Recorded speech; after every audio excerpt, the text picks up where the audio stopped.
everyone. Welcome to HubShots episode 216. In this episode, we talk about deal forecasting, progressive form fields or progressive profiling, and showing respect. You're listening to Asia Pacific's #1 HubSpot-focused podcast where we discuss HubSpot tips, tricks, and strategies for growing your sales, marketing, and service results.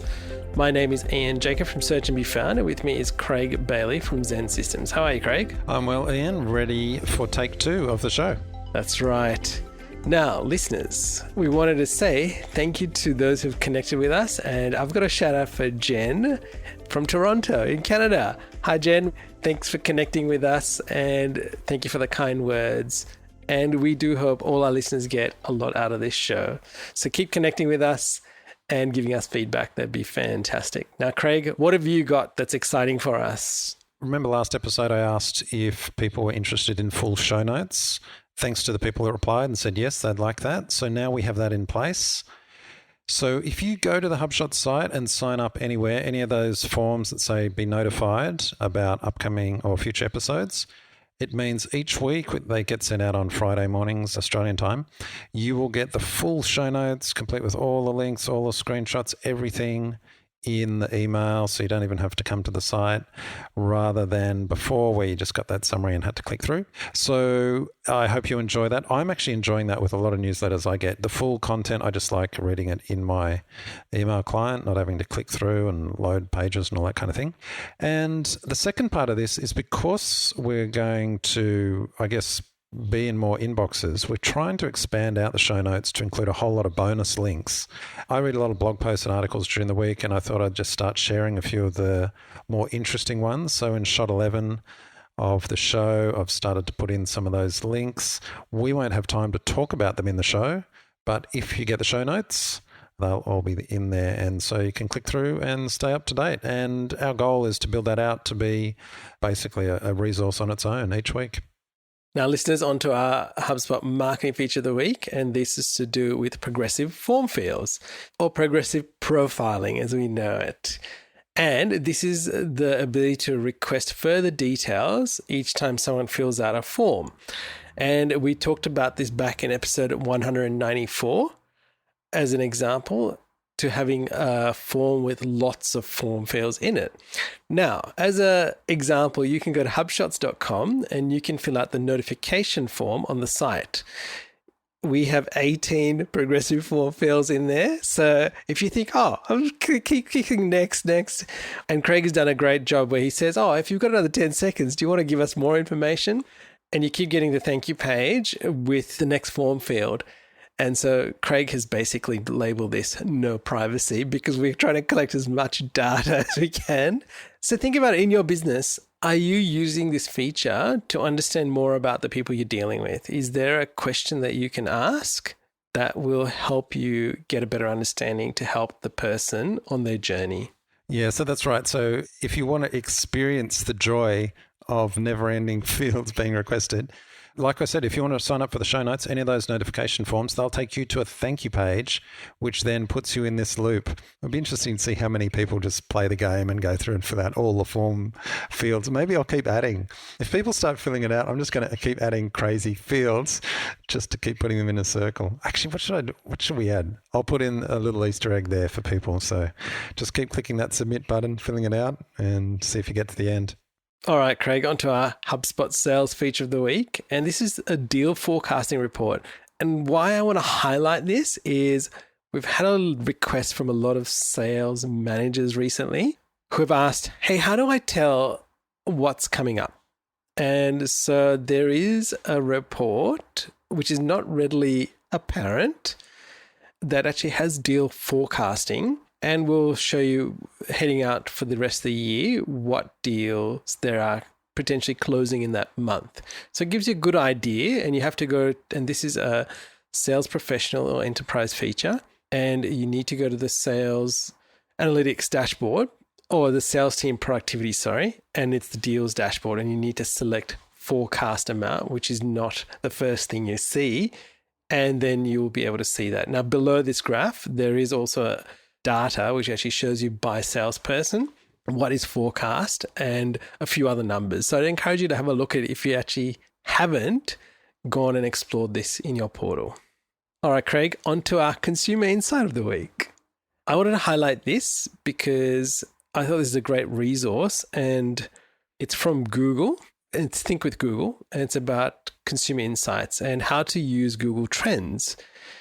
And the whole thing was, as behaviors shift and the way people are shopping, interacting with images, YouTube, searching, how do you actually stay on top of what's going on? So they've linked off to Google Trends, and they've even built specific things like Google News Lab, and they've even built specific things like Google Trends related to the pandemic, where you can drill down by market, and they've done this for 24 local markets. If you check the link for this great bit of content, at the bottom there's a download of a PDF, and I downloaded it and I was looking through it. It was really interesting, and it's called Navigating the Road Ahead, a guide to help businesses adapt their digital marketing strategies and prepare for what's next. It's quite in-depth. There's 38 pages. You don't have to opt in, but I would encourage you to go and actually download that and have a look and see what takeaways you can get. They've done it really well. And we spoke about this in the last episode of a really great landing page that Google had built that helps you understand how people are interacting in their homes, in their businesses, in the DIY projects that they're doing. And here's another great example of a great tool that you can use to gain more insight. Now, Craig, tell us the gotcha of the week. All right, quite an interesting gotcha that we only discovered before it started recording the show, because we'd actually put this incorrectly in place on the HubShots site, and it relates to CTA links.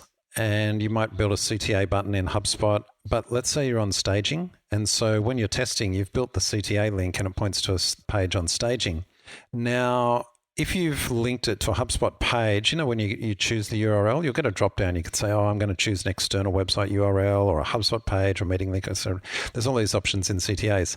If you choose external website URL, which you might be tempted to do if you're in staging, because maybe you're just starting to build it or you actually haven't got it in place yet. The problem is when you move from staging to live, that staging link stays in the CTA. It doesn't automatically update it to the live link for the page you're linking through to. So we had that little gotcha. And so we actually had one of the, in fact, that cycle, that never-ending cycle of progressive form fields in the page, the thank you page was going to a staging link because we'd never updated it. Now, staging links will redirect to the live link, so it should all be fine. But what we found is then that in an incognito window, that redirect staging link was marked as suspicious by Google, was getting blocked. So 2 solutions to this. One is, update the links after you go live, check all your links. But 2, if instead of using external website URL, you actually use HubSpot page or blog post, HubSpot takes care of that for you. So a little gotcha there. I've got some screenshots in there that highlight what I'm talking about and then how it appears in the CTA settings as well. Now, Craig, onto our marketing tip of the week, and it's all about showing respect. Isn't it weird that we have to talk about this as a tip, to improve your marketing or improve your relationships? But the reason this came out is because Kamala Harris, as you know, would be in the news a lot, Biden's vice presidential nominee on the Democratic side, and many people are mispronouncing her name. And so I was listening to a podcast and I was saying, that's actually really disrespectful, especially if you do it deliberately.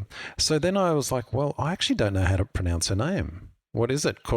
And I won't say it now because then I'll get into the habit of saying it, but it's actually Kamala. So you think of karma, good karma, Kamala Harris. So why am I mentioning this? Well, what the podcast exposed was all of these other sites and perhaps opponents of her deliberately mispronouncing her name, and just the disrespect it shows. And I just felt it was timely to mention that as being not on. Show respect for people by trying to actually pronounce their name correctly. Now, just to be clear, I'm not talking about accents, right? So I'll give you an example. For example, Americans often pronounce my name Craig. Now, my name is Craig, but they'll pronounce it Craig. That's an accent. That's not a mispronunciation. That's just an accent. And when I was living in Minneapolis for a little while, many years ago, they were all, hey, Craig, how you going? And that's fine. That's an accent. In fact, I've got a Scottish friend who go, Craig, hey, Craig. That's not mispronunciation. That's just an accent. Okay, so I'm not talking about accents. I'm talking about when people deliberately mispronounce. So I just wanted to put that in there. Now, you then highlighted to me that LinkedIn is almost addressing this feature, because we are now faced with, well, how do you pronounce their name? Well, what have we got on LinkedIn now, Ian? Well, now you can actually record your name, Craig, on LinkedIn, so people can listen to how you pronounce your name. And it's a little, what looks like a little speaker beside your name on LinkedIn.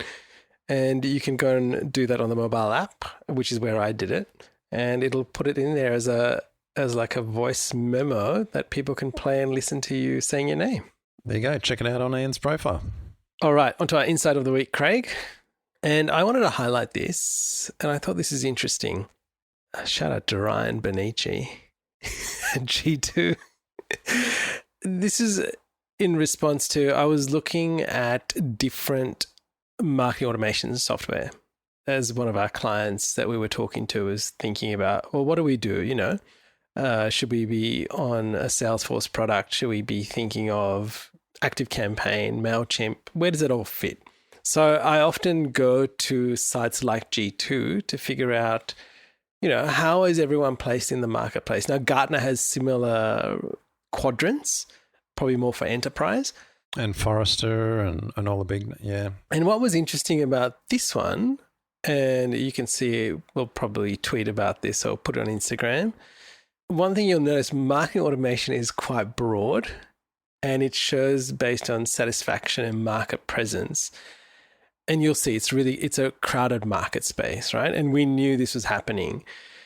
But just even if you think, well, things like MailChimp, for example, you would think, or ActiveCampaign, you kind of go, how is that anywhere near what HubSpot has in terms of features, right? But it's in there, right? And so what we want to highlight is that understanding, looking at this quadrant and understanding where people are also requires understanding of the features in the product and how they relate to one another. Just by looking and going, oh yeah, look, they're at the top, doesn't mean that they are at the top. They could be at the top for a particular reason, but you need to understand the whole story. I think that's right, because the G2 grid here is, as you said, market presence, i.e. marketing. So folks, get your marketing. And HubSpot, of course, is master at it. But then it's satisfaction. So it's not depth of functionality.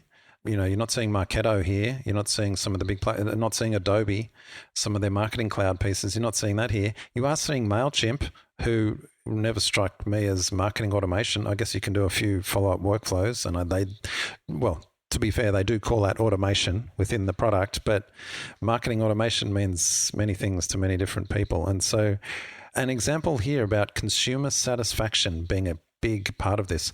But and not that we'll have time in the show, one of the bonus links that I highlight is Andreessen Horowitz talking about the new enterprise sales playbook and really how it's a consumer user experience playbook these days. I think HubSpot have been saying this well, that powerfully simple, or what was it? Deeply powerful? What was that catchphrase we were always It's deeply powerful. Deeply powerful, that's right. And deeplypowerful.com, just a little Easter egg I'll throw in there. But it's right. It's making it deeply powerful, but also simple to use, as consumers expect. They want the iPhone experience on enterprise software. That's why HubSpot is a market leader. That's probably why ActiveCampaign is there, because you and I have both used it, and it is very good to use. MailChimp, of course, usable as well. So, what's interesting, Craig, in this quadrant, you will see in the first quadrant, there is Adobe, there is Oracle. Oh, you're right. They are. Oh, way down on the satisfaction. Way down on the satisfaction, right? So you think to yourself, looking at this, like they're probably very feature rich. They have a lot more enterprise features, but look at the satisfaction of people's ability to use it is really interesting, right? And I know for a fact, like even today I was looking at Salesforce Marketing Cloud with a partner of ours, and you know what? It was really confusing.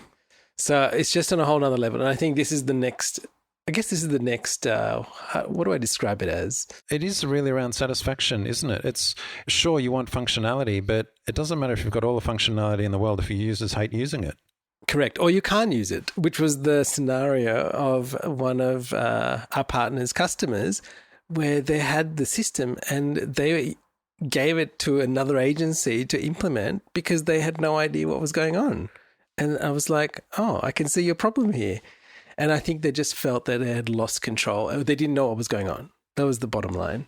How do I bring it all and how do I make sense of all of this stuff without feeling overwhelmed and use the tools that I have? That was really the crux of the story.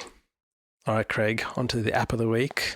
Tell me more about Readle Documents. Yeah, is it Readle or Readle? I don't know how to pronounce it.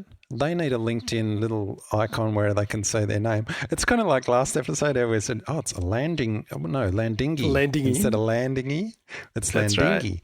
Right. We need something for, I don't know, is it Readle, Readle? Anyway, only on iOS, only on iPhone. Sorry, folks. But this app, I use it to listen to audio files. And previously, let's say you get an audio file, not as part of a podcast feed, because of course we use Outcast and other podcast players for that. Let's say you get an audio file. For example, our friend of the show, Justin Theng, sent us a preview of his new podcast, which sounds amazing, by the way. In order to listen to it, normally, well, how would you listen to it? Because I would normally put it in Dropbox and then just play it from Dropbox on my phone. But how would you listen to that on your phone? Well, he shared it on WhatsApp, so I just listened to it on WhatsApp. I didn't actually go anywhere else. Oh, okay. So, Yeah. well, I didn't even think to do that. But you can't speed it up. I want to listen, because I listen to all my podcasts at 1.5, 1.75, right? Well, with Readle or Readle Documents, you can get all your files in there and you can just play it. It'll remember where you got up to so it doesn't restart over. So it's a really nice audio player experience. Maybe there's better ones and maybe I'm using square peg in a round hole to achieve this here with this app. But in case other people are facing that challenge, I recommend this app. And listeners, let us know, is there a recommended Android app to use as well so that we can share that on the show? You know what's funny, Craig? And I have heard of Readle Documents. I just never thought I would be listening to some audio in there like you have just done at a variable speed. So it's really interesting. And I think I'm going to go give it a try after this and see what it can do. I'll just tell you, it's free. Couldn't believe it. All right, resource of the week, Craig. A hat tip to Martin for alerting us to this. You know, we've been going backwards and forwards about site speed and follow-ups. Well, he sent through this link on how HubSpot improved their site speed. So check that out. They basically deferring scripts and images and also removing a few things like CSS that was unnecessary and animations just made their site speed improve dramatically. Check out the full post. All right, Craig, on to our quote of the week. And this is from Tim Ferriss's Tool of the Titans book, The Tactics, Routines and Habits of Billionaires, Icons and World-Class Performers. And it says, learn the rules like a pro so you can break them like an artist. And that's from Pablo Picasso. How are you going to apply that into your life, Ian?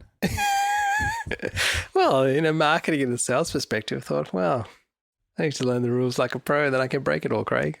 Well, that's true. You can't really, and I think by break you mean mix and match in a way. It's almost combine things from different fields. You've got to learn them all first before you can proficiently mix. It was like your analogy last week, Craig, about karate and taekwondo and all sorts of things.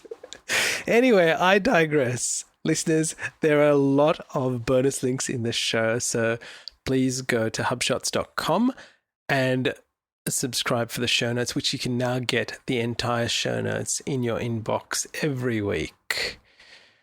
And again, please connect with us on LinkedIn, Craig and myself. Please leave us a note that you listen to the show. And as always, the offer is open.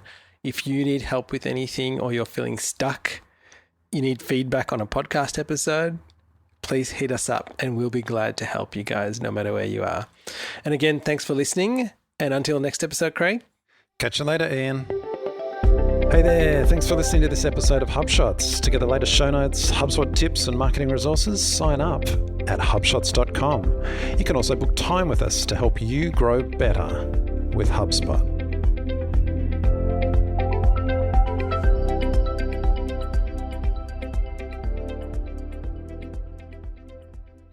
go the extra.